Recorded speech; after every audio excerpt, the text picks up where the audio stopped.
ازيكم حبايبي؟ عاملين ايه؟ يا رب تكونوا بخير. معاكم يوميات قلب ام. اللي لسه ما يعرفش القناه يا ريت يشترك معايا ويفعل الجرس عشان يوصلكوا كل جديد وقناتنا تكبر بيكم باذن الله. مع بعض هنعمل اجمل واسهل الوصفات. النهارده هنعمل الزيتون الاسود بكل تكاته وحركاته. عايزه تعرفي الطريقه؟ اتفرجي معايا لاخر الفيديو، ولو عجبتك الوصفه ادعمينا بلايك.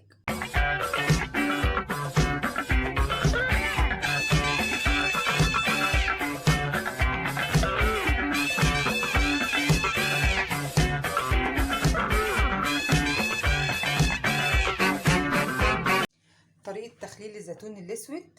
ده كيلو زيتون انا حطاه عادي في مصفى وتحتيه طبق. ده مج ملح خشن بس مش اكتر من كده. هنحطه عليه كده، ما تتخضيش، الملح لازم يكون كتير. وهنسيبه عليه 4 ايام، وهو اي ميه هينزلها يروح منزلها في الطبق. بعد ال4 ايام هنلاقيه كرمش قوي، هنشوفه مع بعض بعد ال4 ايام. ده الزيتون الاسود يا حبايبي بعد ال4 ايام. بصي دبل خالص. انا نقعته ال4 ايام في الملح الخشن. كل يوم كنت بنطقه كده. انا هغسله هوريك هنعمل فيه ايه. الزيتون اهو يا حبايبي انا غسلته كويس قوي، نزلت الملح اللي عليه. بصي هو دبلان خالص وشكله صعب بعد ال4 ايام.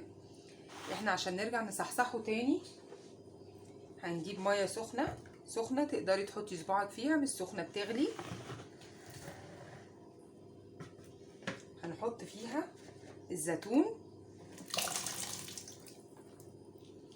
وهننقع الزيتون ده من بالليل للصبح. بصي ميته بيضه زي القشطه، هتشوفي ميته شكلها يبقى عامل ايه الصبح.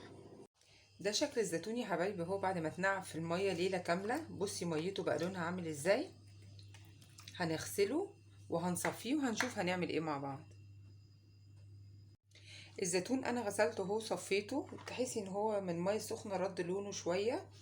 هحط له ربع كوبايه خل، ربع كوبايه زيت، واحط له 3 معالق ملح كبار في البرطمان، علشان هو انا نقعته في الملح 4 ايام فهو اخد الملح الكفايه بتاعه. هعبي الزيتون على البرطمان. انا هنا خلاص عبيت الزيتون. هحط ربع كوبايه الزيت، هحط ربع كوبايه الخل، هزود ميه سابقه الغلي.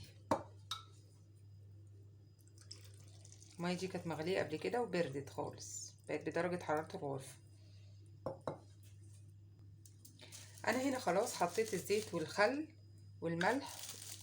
هقفل البرطمان كويس وهناكله بعد شهر ونص. بعد شهر ونص من تخليله.